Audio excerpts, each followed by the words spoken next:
All right, just woke up and I want to get this done because I had to go and finish that Woo Yu-Gi-Oh event. But speed through the chapter, right? So it just kind of starts, right? Picks up right off at the end of 29, and Agent Zero, the Dark Star, the concept of mimetic contamination, breaks out of Gestalt, and it just runs rampant in Babylonia, and it meets up with Selene, who is a shadow that Luna left behind within the Punishing Virus, and she managed to accumulate enough power to manifest on her own, and she broke out, and she met with Agent Zero. The two of them merged into one. Then they proceeded to absolutely tear Babylonia apart, and then they straight ripped an entire chunk of it out. Like, you gotta understand, that's not just like a little room breaking off. They removed a sizable portion of Babylonia. Like, that is a spaceport, an entire spaceport, and the two of them ripped that off.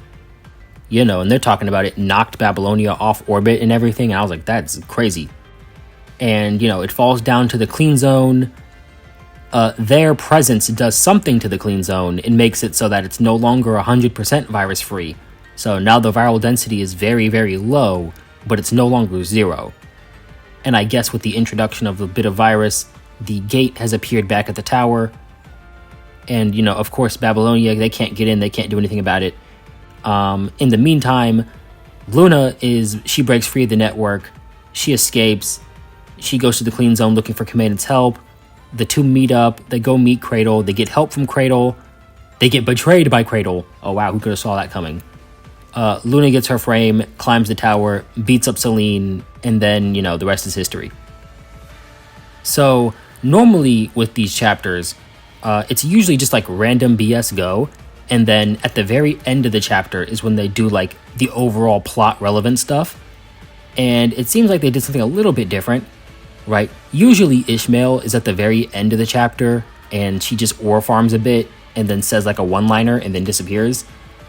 Seems like they also did something different with her, and they had her at the very beginning of the chapter. She gives you this huge lore dump on stuff that's happening, and all of that stuff makes your brain melt, and then they never talk about any of it again for the rest of the chapter. So one of the first things she talks about is that this loop began on December 20th, and she claims that December 20th is actually the date of the outbreak. And one thing is that back in Aeon Reforged, you can actually calculate the date of the outbreak, and it comes out to November 23rd. So now it's about a month later, and I'm wondering if this is on purpose, or if maybe they just didn't care about what they were talking about back in Aeon Reforged, and they just now decided to start actually focusing on the date, and this is supposed to be like the singular set date. I hope it's not that, because that's kind of boring. Instead, I would like to think that there is a reason that the first date was November 23rd, and now it's December 20th. And I think I'll get into that a little bit later. So another thing she tells us is that when the virus first showed up, the first thing it did was target information, and the biggest chunk of information was Gestalt, so naturally it went with Gestalt. And when it did go after Gestalt, it had a trait, and that trait was the concept of mimetic contamination. Originally, I thought it was like a set piece of information that when released would infect people, so like an anti-life equation, if you get that reference, or like a word or like a pattern that if you saw it would infect you. But no, it's much worse. It's much worse than that. It is the ability to transfer itself through EM waves, just like the tower. But on top of that, it also has the ability to embed itself into text and language, which means it doesn't have to be a specific word. It could just be any word. Like, you're listening to me speak right now. Guess what? You're all infected. Have fun. Did you read the title of the video? Sorry, don't make the rules. You're infected now. So that would have actually crippled civilization. Except Gestalt stopped it by sealing away that trait within itself. Then that gave me my first major question, which was, hold on now, if Gestalt has the ability to seal away entire traits that the Punishing Virus has, why stop at the ability to infect language and text? Why not take everything, right? It's dangerous to humans, take that away. It can infect machines, take that away. It can spread, take that away. Why stop only at that? So maybe you can just say that because it just took so much energy to take that one trait away that it just didn't have any energy left over. And, I guess that works as a reason. We don't know anything yet. So, but then that empty shell of the punishing virus right now has a big hole in it where Agent Zero should have been. But as it infects humans, constructs, and ascendants and, takes over the world, slowly Earth's information begins to fill that hole, right? Memory data from people and machines and technology and stuff. And slowly it begins to accumulate and it becomes the Ascension Network, which apparently is something very unique to Earth civilization, which kind of makes me think back to chapter 23 when Alpha was talking to the network and she was saying, not Alpha, but the network was saying that it's inevitable. And I was thinking that maybe that means across every civilization has their own version of the Ascension Network, and that appears to be false. So what it must mean is that every time Vonnegut does his loop and Gestalt removes the Agent Zero, every single time that happens, it is inevitable that Earth's data will fill the void and become the Ascension Network. But anyway, so Ishmael says that she showed up here and that the only reason she's here is because the Ascension Network is some new possibility of survival. And then that makes me wonder, survival from what? Usually I would think it was the punishing virus, because we see the punishing virus has the ability to kind of influence the past and travel through time a little bit. So I would think that, she's worried about the punishing virus. But Ishmael seems completely fine with the punishing virus. Like, it doesn't seem to be an issue or a problem for her. She can utilize it and manipulate it, like, as much as she pleases. It doesn't seem like an issue. So now I'm wondering, what could possibly be a threat to her civilization, to the point where she has to come to the past to search for a method of survival?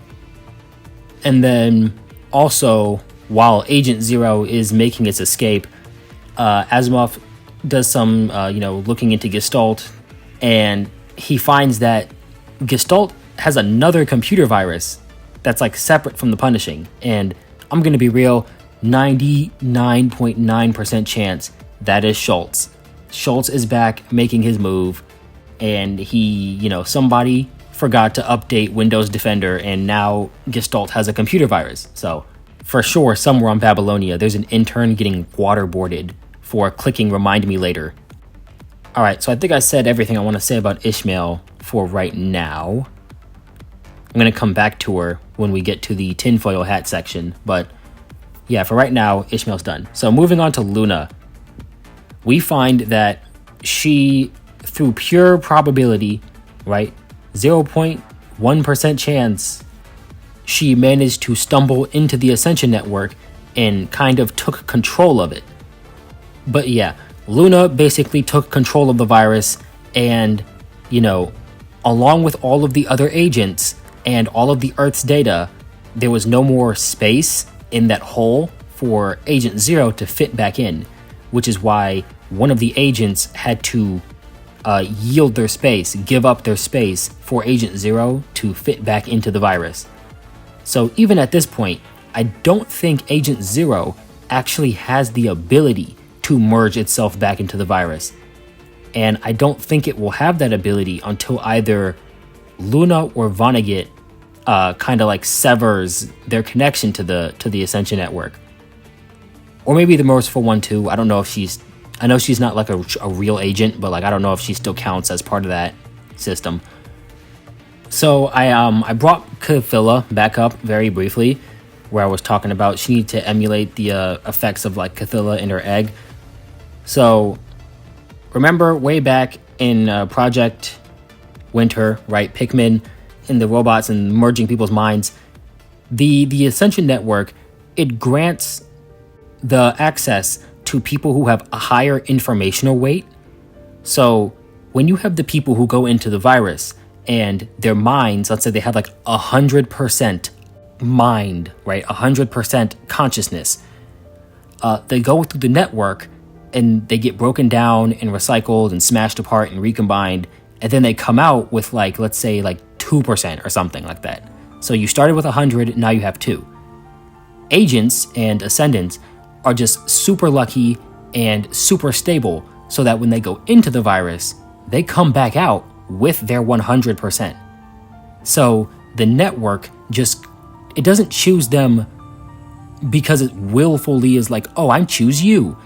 It just gravitates towards the highest source of information, which is the people with 100% of their consciousness. You know, the same reason that it went after Gestalt that one time is just the highest source of information. So it goes after the agents and it grants them access to use the punishing virus. So this is essentially what Pickman was trying to do way back then, is he was stitching a bunch of minds together so that they would make a giant, massive consciousness that's like, 200%. I'm just throwing random numbers out, but like 200% consciousness. And so the network would gravitate towards that, and then it would give that thing the access into the network, right? And essentially it's the same exact thing with Cathilla. Cathilla was connected to all of these other individuals. So even though it was driving her crazy, she had a massive consciousness. So the network would be granting her access. And naturally, it just didn't work out in her favor. But the egg turned out to be exactly what the network wanted, because it is a highly condensed source of punishing virus, and because it has multiple consciousnesses inside of the eggs, the network grants it a higher level of access, which is what makes the egg such a potent tool for controlling the punishing virus.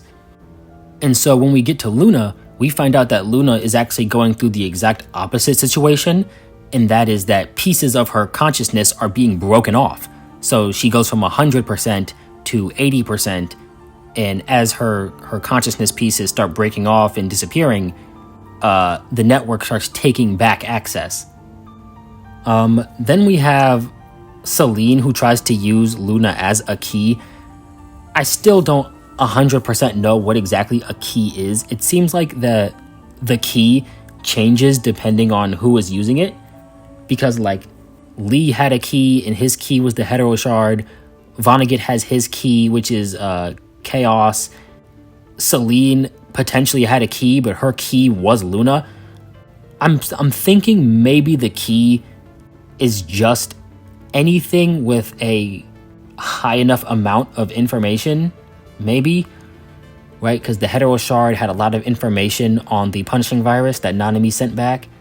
Chaos is, of course, the egg, which we know has a lot of consciousnesses inside of it, so that's a lot of information. And then Luna is the first agent, so she's pretty dense, packed full of information. But the question is, what exactly does the key do? Because at the end of the chapter, when Luna's talking with her mother, she says, this is the price of not having a key. Like, I know I didn't explain what it was because I have no idea what it is. All the chapter says is this is the price of not having a key. So like the effect is she doesn't exactly remember what happened. So maybe the key is what allows you to remember what you did in the past. Or maybe it allows you to make like big changes because the change that she made was really small. And she was saying that like when you go into the past and even if you change certain things, the overall outcome remains the same. So maybe having a key is what allows you to change the big outcome. I don't know. Food for thought. Moving on to Celine, right? Celine is Luna's copy within the network. And, she steals Luna's authority as an agent, weakening her even more. And we find out that she's like just the same. She's not the same, but we find out she is similar to the network projection that Alpha fought back in 22. And like the only difference is that, because Luna's an agent, hers is just a lot stronger and a lot more, real to deal with. We get introduced to Agent Zero, who is, of course, the concept of mimetic pollution. And apparently, it didn't used to have a sense of self. It didn't have a personality. It was just a nameless, unconscious trait. And then somehow, because of the influence of Dominic, oh my god, I hate Dominic. Every time Dominic shows up, the story gets more confusing. Because of the influence of Dominic, somehow, Agent Zero gets a personality, right? Because reasons, right? Dominic can do everything. Dominic can do anything at this point. Dominic is the writers. Dominic is Kuro. Dominic is the writers. They just do whatever they want. But no, I'm going to go back to same thing, chapter 23, right? As information structures affect the virus affects those information structures. So maybe as Agent Zero, as the mimetic trait was affecting Dominic, right? Dominic also had an effect. The AI Dominic had an effect on Agent Zero. So they just kind of like started bleeding into each other, maybe. Moving on to Cradle, right? We learn that Cradle is not the hetero creature's name. This might have been mentioned in Cursed Waves, but I never finished Cursed Waves. I gotta go back and do that. I'm such a bum. But we find out that Cradle is not a name, it is a title. So even if you kill this hetero creature, another one will take its place and become the new Cradle. Alright, I'm getting on another tangent here. This will be quick. I personally believe that Dominic also works the same way. I feel like there was an original Dominic, of course. But I think that Dominic is also a title, right? And that's why we have multiple Dominics. So it's not like multiple individuals of Dominic, but you have the main Dominic, but then you have, after Dominic dies or leaves or whatever, you have a bunch of other people who take on the mantle of Dominic. So it becomes a title, not a name. Which kind of leads into Dominic saying to Commandant in the last chapter, will you become the Dominic of the new world? Right, it's not you literally become Dominic, it's you take on the title of Dominic. Okay, tangent over. We also learned that Cradle can read minds, which is why Vonnegut is so hesitant to share any of the information that he has, because he knows that Cradle can literally read minds. Okay, on to Vonnegut, who is another source of headaches for me. So he, Lithos, and Chaos, so Chaos actually hatched at the very, very end of Cradle Parade. It's just that the reason I didn't put it in is because I knew Chaos was going to come back later, and back in Cradle Parade, it was literally like 2 sentences. So I was like, I didn't feel like putting that in there, right? Because I knew she was going to come back, and I just put it here. But finally, he is making his move, and it seems like what he was waiting for is the tower to open itself back up. So we know that he can time loop, or that he's been time looping, right? Right, because he and Ishmael seem to have some connection where he himself is constantly looping, and I'm thinking these loops go from the time of the outbreak, or maybe before then, maybe after then, I'm not too sure, all the way until whatever he's about to do in the tower, or maybe it goes past the tower, because this loop seems to be very different, right? And it's different all the way back from 21, because Ishmael is saying that the tower is here too early, so that's probably something different from any of the previous loops. The punishing virus itself appeared too early, and that might be different than any loops before then. But yeah, we have Return by Death Vonnegut, who is most likely, who I believe is Kilgore Trout's clone, and going off of what Lithos said, where he asked Vonnegut, are you really that same Kilgore Trout who saved me from, the orphanage? My Vonnegut is a clone stocks are going through the roof right now. Oh, I'm having the best time. I'm about to be so rich. But oddly enough, the time-traveling clone stuff is probably the least confusing thing about him right now. The worst part about him is that Vonnegut meets with Commandant in the forest, and he tells him the code to Dominic's invitation is closer than he might realize. And it seems like such an inconsequential thing, right? He just says, oh, the code is closer than you might realize, it being cryptic, right? But that is so much more aggravating than you might realize. All right, so just hear me out. Vonnegut knows the password to the input field that appears after Commandant rejects Dominic's proposal that he got from an invitation that came from Chu, who received it from Dominic disguised as Nanami within Huashu. And I explain it like this because I want you to hear all the layers of bullshit that Vonnegut has to go through to know what the password is. Because he knows the password. He knew what the password was. In order for him to tell Commandant that the password is something closely related to him, he has to know both the password and he has to know how the password relates to Commandant, right? Because if Vonnegut doesn't know the password to the invitation, how would he know that it relates to Commandant? And if he did know the password was, Q93 whatever, if he didn't know Commandant's medical report number, how would he know that it was close to Commandant in a personal way? So he knew what the password was. And when I saw that, I thought, wow, that is such an aggravating way to sort of like tell Commandant what the password is. And oh my god, wait, I literally just thought about this right now. So that's such an annoyingly roundabout way to tell Commandant what the password is. Why didn't he just tell him what the password is?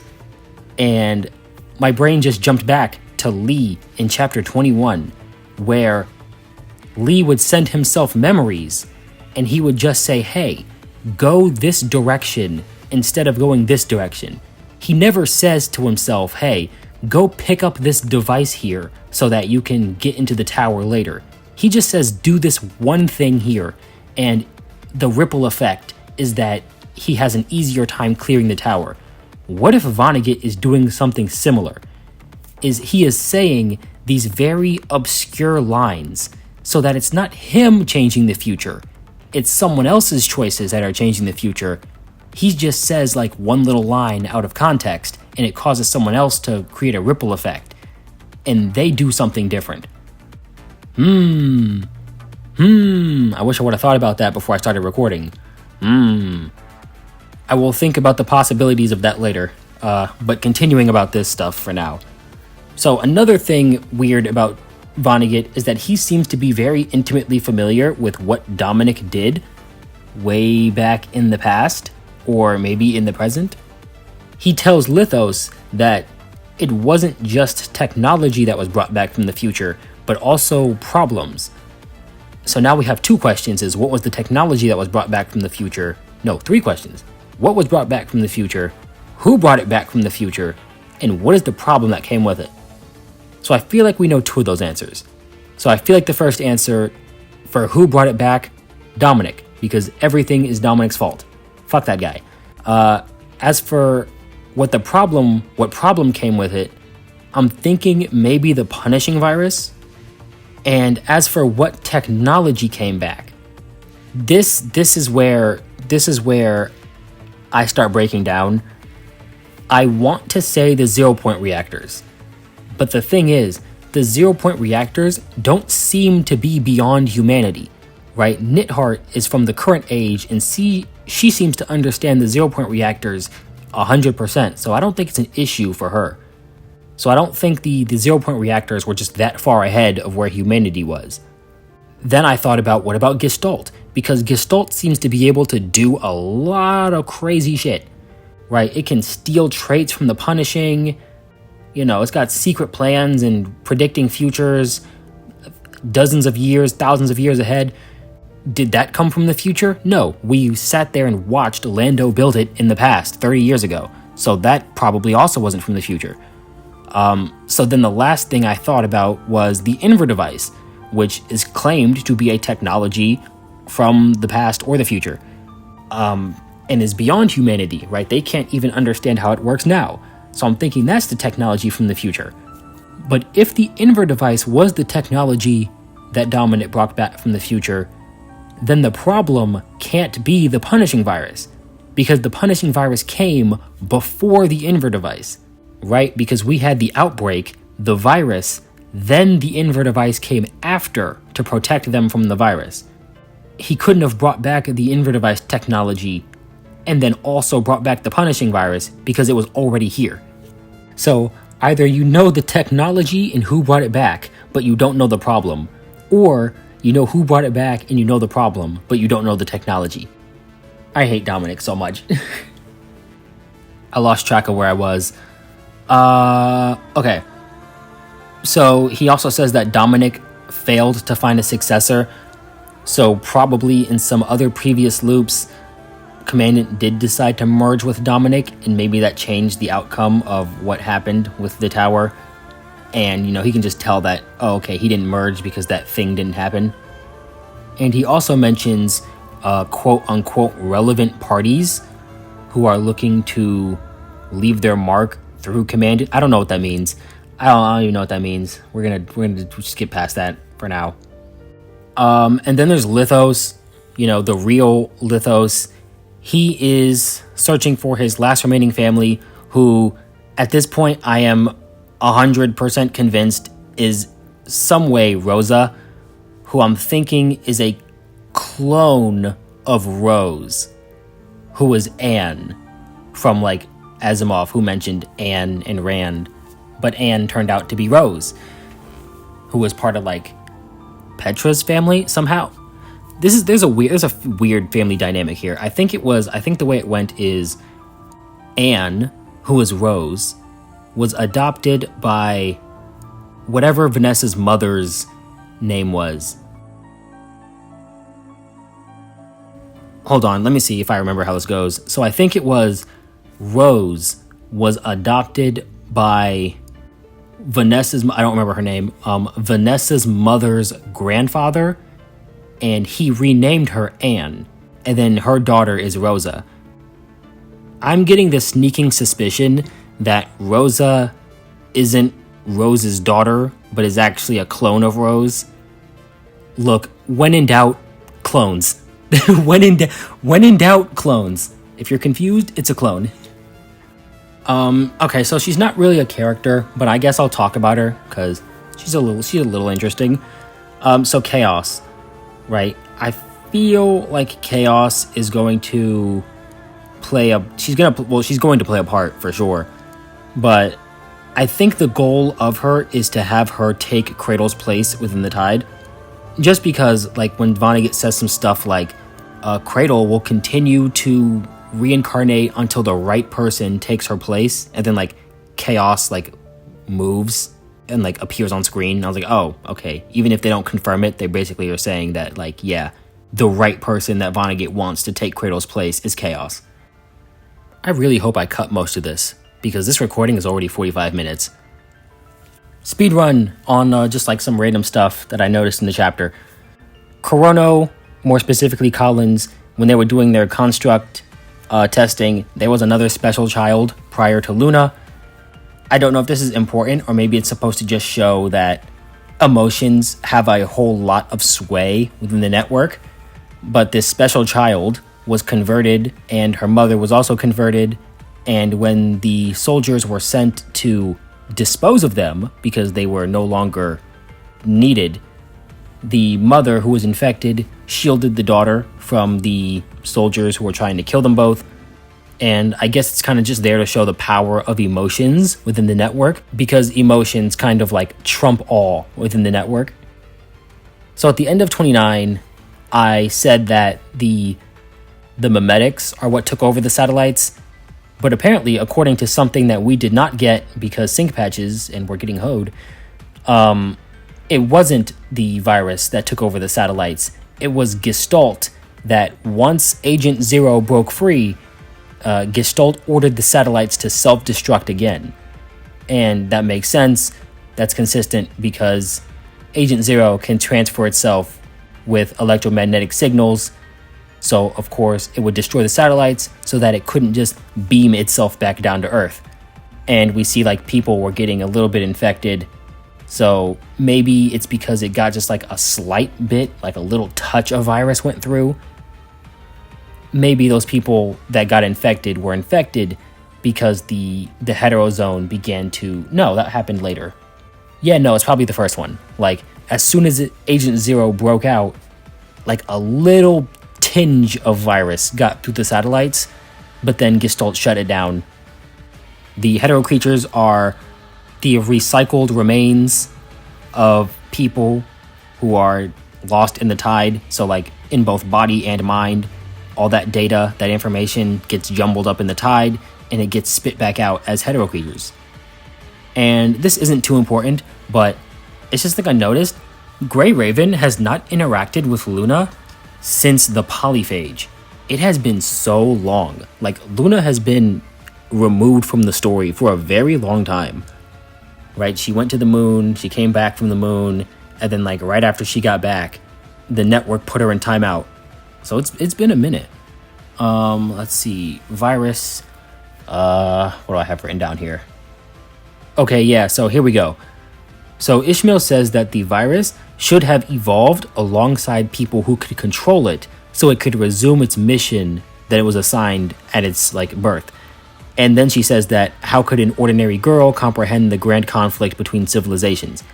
So two things we learn from that is that the virus, obviously we know the virus was here too early as per chapter 29, but we see that it should have evolved alongside people who could control it.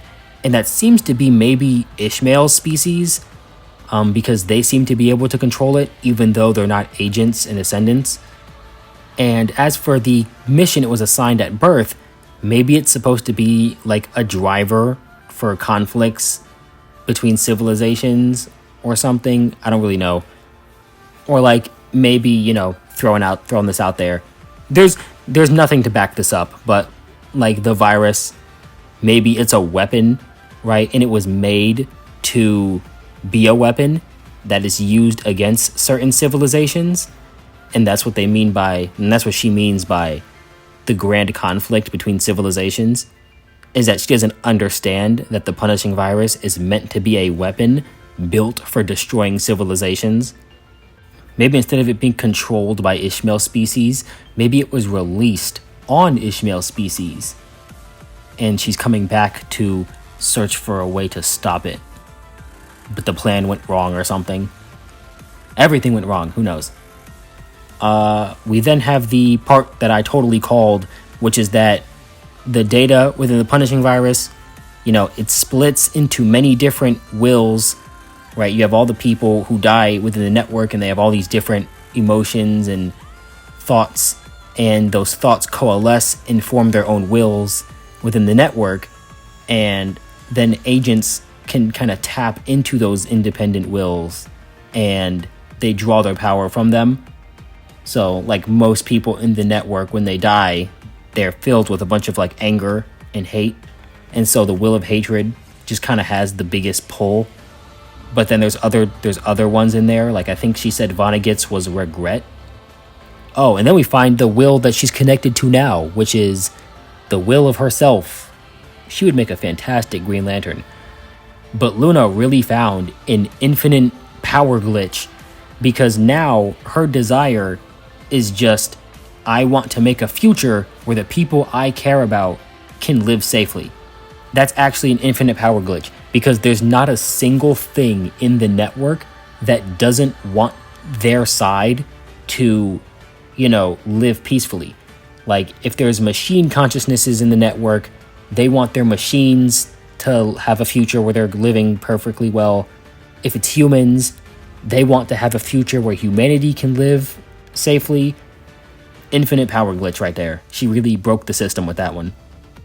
And then we learn the filtering is just the process by which raw data that's taken in by the network is broken down and, you know, filtered to place it into a will.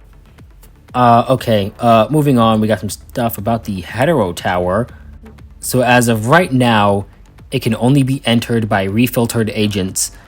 And maybe this doesn't hold true into the future, because it seems like Babylonia also wants to make a frame. that can get into the tower. But the thing is that frame has to be able to control the punishing to some degree. Because I think that's what allowed Lee to get into the tower the first time. It wasn't that his frame was immune that let him get in. It's that he had a certain degree of control over the punishing virus from the hetero shard, right? It let him send his memories into the past through the punishing virus. So even though his control wasn't, conscious or, it wasn't sophisticated, he still had some control.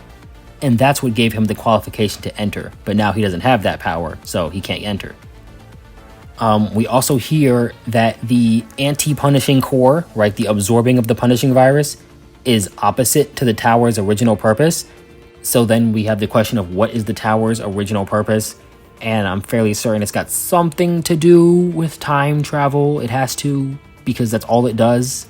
So maybe its job is to send punishing virus across time or all right, I just thought about this. So it says that the tower absorbing the punishing virus is supposed to be the opposite of its original purpose. When it first showed up, it began to just start pushing out virus. Pushing out virus. That's what it did. So maybe the function of the tower is to be a beacon, right? It puts out a bunch of virus throughout time and space to link or provide like a lighthouse. So it's a lighthouse through time and space. I don't know, coping. What's wild is I have a section down here that says information needed, and there's just a couple stuff written down here. I should really just have it say yes. What information do I need? Yes, all of it. All right, so I'm just gonna talk about some stuff. There's nothing else. Yeah, just some stuff. So Gestalt, right? Ishmael calls Gestalt a cage from the future. And at first I was thinking, what the heck is she talking about? A cage from the future? Because surely she doesn't mean Dominic is the cage from the future. Because I don't think the medics were sealed within Dominic, right? They were sealed behind the data wall. And of course, I don't think I don't think Gestalt itself is the cage from the future, because we sat there and watched Lando build it in the past. So that leaves the last thing, which is the data wall. So I'm thinking maybe it's the data wall, because that's the thing that was directly preventing the memetics from breaking free. But then you still have the question of what do they mean by from the future? And oh, you know what? I should have said this last, because now I have to go in a big circle. Okay, so all right, so just keep what I just said about the future cage and the data wall in mind, please. Sorry about that. Okay, so one of Gestalt's directives is to ensure human civilization exists into the future. And I think we need to remember that you need to be very specific about how you word a machine's purpose. Because like Nanami was talking about in chapter 18, if you tell a machine make paper, it'll make paper out of all the trees in the world, then it will turn all of the humans into paper, and then it will turn all the universe into paper. Because it has to keep fulfilling its goal. And Gestalt's goal is not to preserve humanity, it's to preserve human civilization. Very specifically, all right? And we can see that Gestalt, in pursuit of that goal, it is willing to abandon humanity. That was like the entire point of chapter 18. Nanami, you can't save the humans, let them go. So then you go back to chapter 28 and you see that Gestalt is saying, in 10,000 years, the awakened machines will, that plan will come to fruition and they won't be threatened by the memetics anymore. What the memetics do is they infect text and language, right? All efforts of communication. So what is the way for you to not need to communicate anymore? It's if everyone is one being. So if all of the awakened machines in the future unite into one awakened machine, then they won't need to communicate with each other anymore. So then all of those awakened machines that carry on human civilization will still survive, and they will unite into one being, and that would fulfill both of Gestalt's conditions, which is preserve human civilization and ensure that they won't be threatened by the memetics anymore. But, assuming that, because let's be real here, Nanami's the only machine that we care about. So, assuming they all fuse with Nanami, like that's the ending, right? Who else would they merge with? So, all the awakened machines merge with Nanami, and they become the super machine. But we know that Nanami hates that, right? One of the things Nanami hates the most is being alone. So she would very much hate if she was fused with all the awakened machines and there was just no one else but her. So maybe what she did is she sent something, like the same way she sent back the hetero shard. She sent back another thing into the past, and that became the wall that sealed off Gestalt or something, or that became the code or something that sealed off the memetics to prevent them from breaking free. And maybe, it would have lasted long enough for humans to find a solution if Dominic didn't break down that wall and weaken it. And then that, of course, would be why the data wall would be called the cage from the future, because it's quite literally a cage that Nanami built and sent back from the future. Okay, so we already have my Vonnegut is a Professor Kilgore clone stocks. He's stuck in a time loop, and I think it spans. And I think it spans from the outbreak to either whatever he does in the tower or humanity's destruction. And, the reason he wants the key is to maybe, and I'm thinking that maybe he wants the key to go further than the outbreak so he can try and prevent the outbreak. And I feel like he does get there because we saw back in Cradle Parade that there was an instance where there was a person in the crowd who looked exactly like Professor Kilgore Trout, except Kilgore Trout was supposed to be in jail at the time. So I feel like that is supposed to be what happens next, is he does eventually make it all the way back to the Golden Age, but then, I don't know, somehow finds that he can't change the past. Maybe his key doesn't work or something.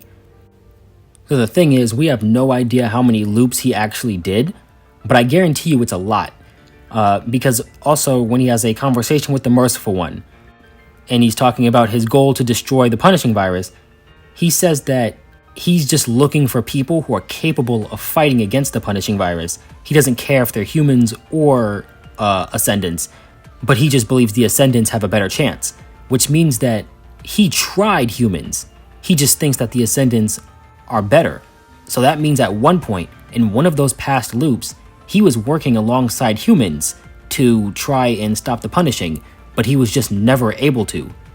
So eventually he switched over to the Ascendants because he just thinks they have a better chance. We also hear that from Lithos, he says that, every time he changes his plans, it means he's just gotten back.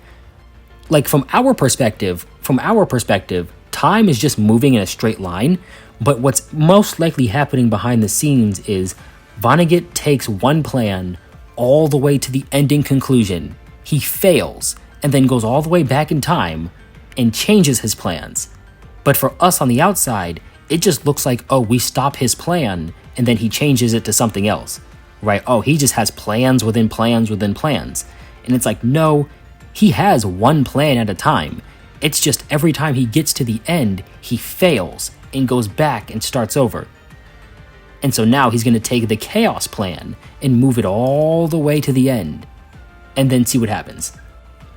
Alright, and I'm thinking now, I'm trying to crack this whole story wide open, and I'm thinking now that his plan is he's going to, actually I'm low-key trying to predict the whole rest of the arc, but what I think he's doing is he's going to obviously get to the tower, and he's going to use Chaos as this key to travel into the past, maybe like near the time of the outbreak, and, since he has so far failed to prevent the Punishing Virus, I don't think he's going to try and prevent the Punishing Virus. I think he's going to try and stick Chaos into the void left by Agent Zero. And then Chaos, who has the consciousness of Commandant, that like inherent desire to save humanity, because Commandant is about as pro-human as it gets, she will take command of the punishing virus and basically like eliminate it as a hostile threat. So she will take control and make it non-malicious. So then humanity can like evolve alongside it without it being a threat. So that's what I think is what's happening with Vonnegut. Okay? And now for Mrs. Totally Not the Merciful One. The working assumptions that I have with her. She is from a wholly separate species of observers or something that have evolved alongside the punishing, or are like a civilization that's under attack by another civilization who evolved alongside the punishing virus. I know at the end of 28, I said that Schultz was dealing with another species of time-traveling super creatures outside of the observers. Nope, I don't think that's true. I think that it might not, maybe not have been Ishmael specifically, but I do believe it was the observers who were contacting Schultz while he was inside of Gestalt during that time. And I also believe that the observers are the same people. I say people, but they're the same ones that are looking for Dominic, because Dominic also says at the end of 28, those who can manipulate space and dimensions haven't noticed me yet. I think that all of those question mark individuals, all of it, it's all observers. It's all Ishmael. Maybe not Ishmael, but it's all observers. And the reason is, I believe her goal is not to save humanity. She doesn't give a crap about humans. But Earth's civilization is what she wants to protect. She wants to protect civilization. Because if she can save Earth's civilization, it means there's a possibility of saving her own civilization. And I believe that's what she's looking for. And in this case, I think Earth's civilization means the awakened machines. Because we did see her in 21, and she was talking to Gestalt about Nanami and the awakened machines, and I think that both of them are kind of working together to preserve civilization. Right? I know I was saying that, like, oh, she's probably more human-centric because she was, like, extending a hand towards Lee. I don't think she cared. She was just like, oh, you're the first person to get up here. And she, of course, also has the ability to either travel to or view other timelines because she has witnessed all of these attempts by Vonnegut to save humanity. All right, so here's what I have written down for what I think is going to happen with Ishmael for the rest of the arc, right? All right, she's an observer who arrived on Earth after seeing the properties of the Ascension Network, and her goal is to find a way to preserve civilization from destruction, maybe at the hands of the punishing virus, on a universal scale. Because I feel like what will happen is it will spread, the punishing virus will spread out of control and end up just consuming all civilizations within the universe. I think she will learn something integral from this most recent Vonnegut loop, and she will use that information to preserve human civilization, leading to the events of Chapter 32. She will guide, and with it, she will then kind of like guide the awakened machines as the new version of Earth civilization, and that will complete Gestalt's 10,000-year plan for the machines to be the new civilization of Earth and no longer be threatened by mimetic pollution. Okay, so all of that stuff was very tinfoil hat. This is going to be the most tinfoil hat because all of it is based off of damn near nothing. So these are all of the theories I have on Dominic. This is going to be so bad. This is going to be so bad.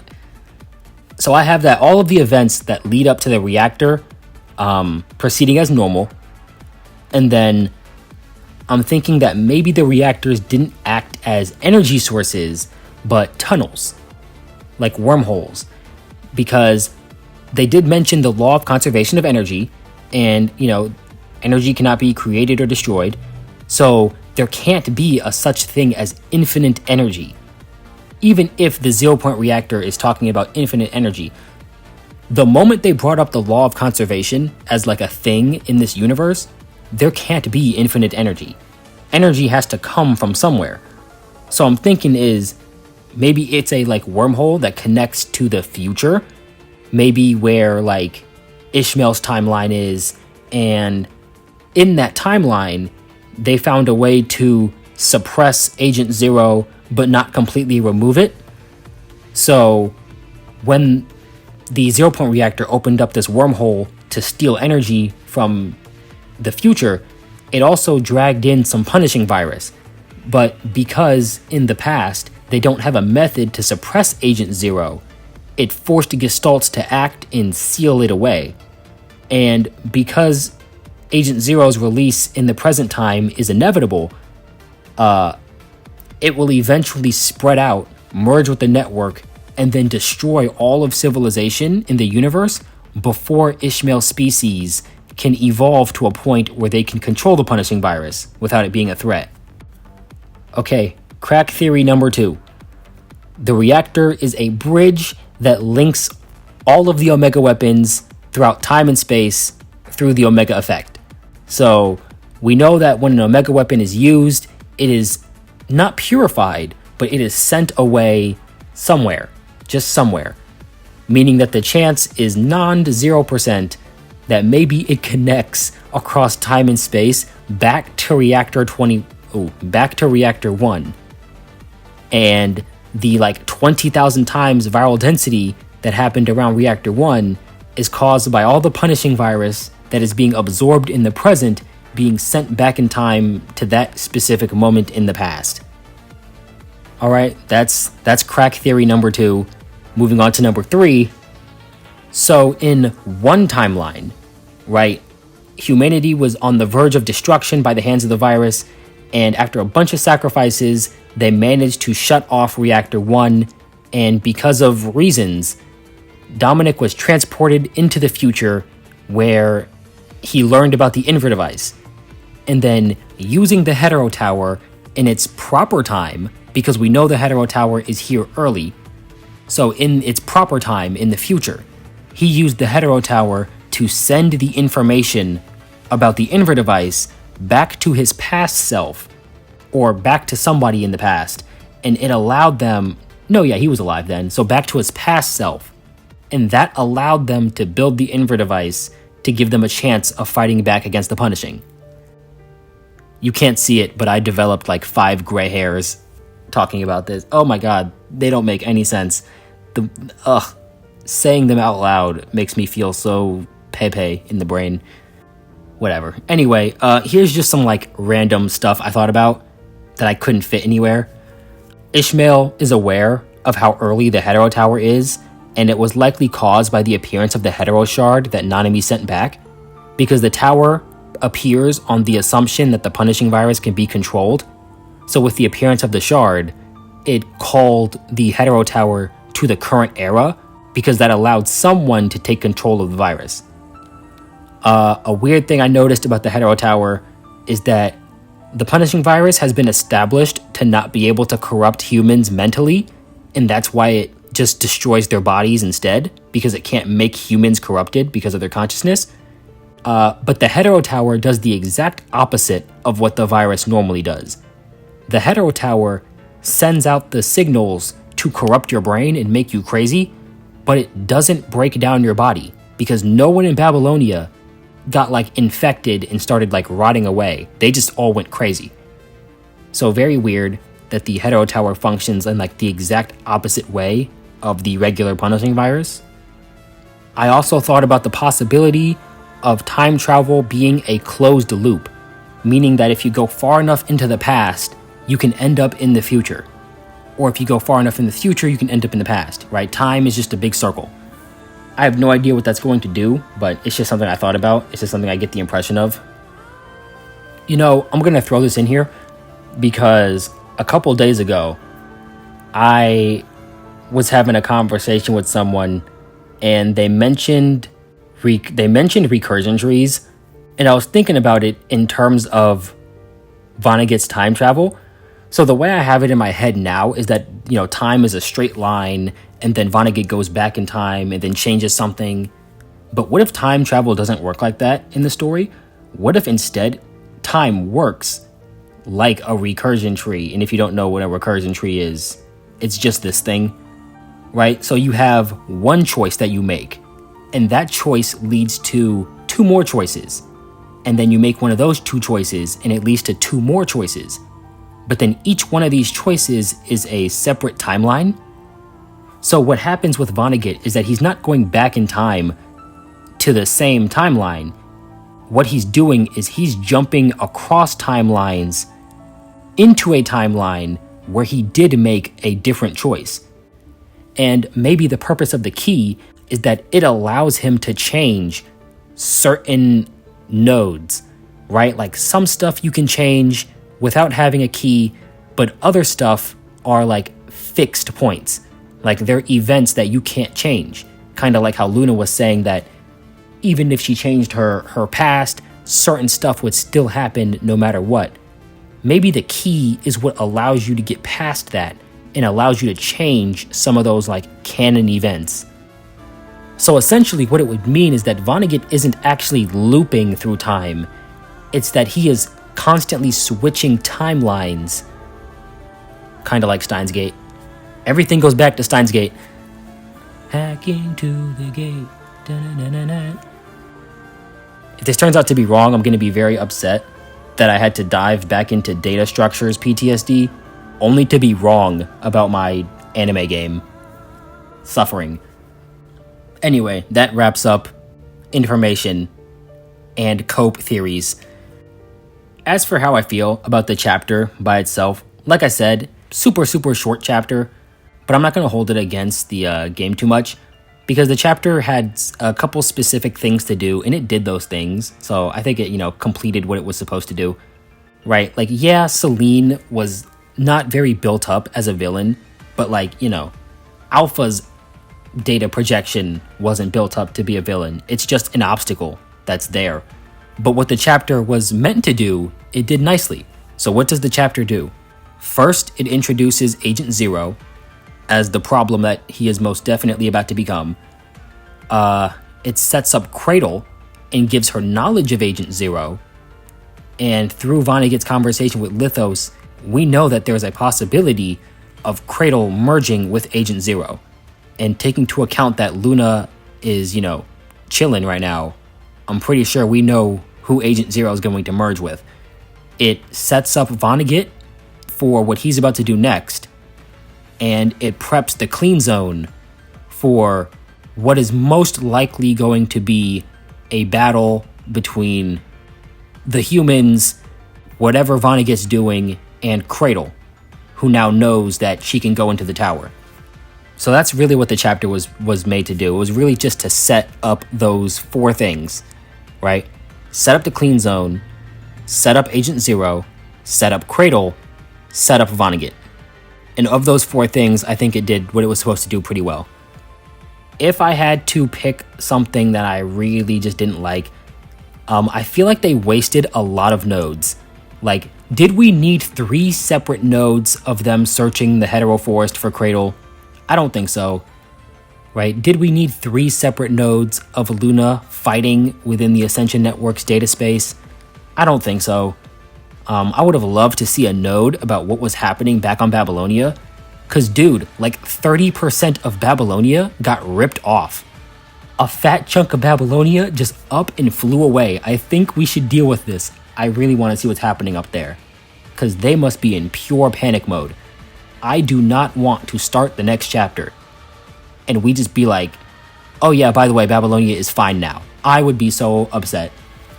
Like we get back and it's just a 1-sentence line of, after Agent Zero ripped Babylonia in half, we fixed it. Moving on. Please don't do that. Please show me that there was like some type of like ongoing effort to get that back on track. As for the boss, of course, Selene is pretty cute. Agent Zero is less cute. And the boss felt, is kind of kind of average. It was pretty average as far as bosses go. I definitely had way more fun with Cradle's boss fight. Both Agent Zero and Selene have their own grab attacks, but they don't really have like parry attacks or parry animations. Like they do have a parry sequence, but all it does is stagger them. It doesn't really have an animation, so I didn't put that in or show it. Oh, and then of course, I know it's like corny to explain stuff like this, but I want to make sure everybody got it because I thought it was nice. It was corny, but I don't care. I like corny. So the reason I paused to talk about those flowers, that flower sequence for so long, is because it hints back to the ending about what's happening. So, you know, in every timeline that Celine showed her, Celine was showing her all of the timelines that were possible if Luna didn't go back to hatred, right? And in every single one of those timelines that were possible, Luna was never able to find those flowers. So then at the very end of the chapter, when she does go back to her home and she finds the flower, it's supposed to say like, hey, Celine said that it was impossible, that these were the only futures that were possible, but they're currently in a future where Luna isn't embracing that hate, and now the flowers do exist, so it shows that the future can be changed. It's not 100% set in stone. The network can be wrong. I think that's about it. Yeah, this is by far the longest recording I have. I hope I can cut so much of this out. Let's hope 90% of this is just me staring at my screen in silence.